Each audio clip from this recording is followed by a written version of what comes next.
అందరికీ నమస్కారం అండి. నేను లాస్ట్ వీడియోలో చెప్పాను కదా, సకల రోగాలను హరించే వైద్య రాఘవ స్వామి దీపం ఎలా చేసుకోవాలో చూద్దాం. ముందుగా బియ్యం పిండి, పంచదార పొడి సమానంగా తీసుకోవాలి.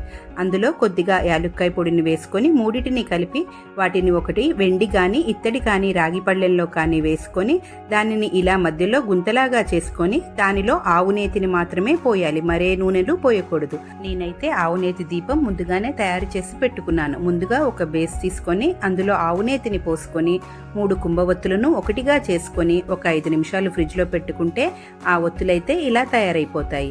ఆ తర్వాత ఈ ఒత్తిని ఇలా వేసుకొని ఒక అగరబత్తి సహాయంతో స్వామివారికి దీపం వెలిగించాలి. ఈ దీపం ఇలానే వెలిగించాలి, నీటిని పోసి ముద్దలా చేసి వెలిగించకూడదు.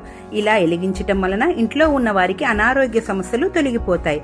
తర్వాత దీపం కొండెక్కిన తర్వాత ఇలా ముద్దలా చేసుకొని ఇంట్లో ఉన్న వారందరూ ప్రసాదంగా స్వీకరించాలి. ఓం నమో నారాయణ.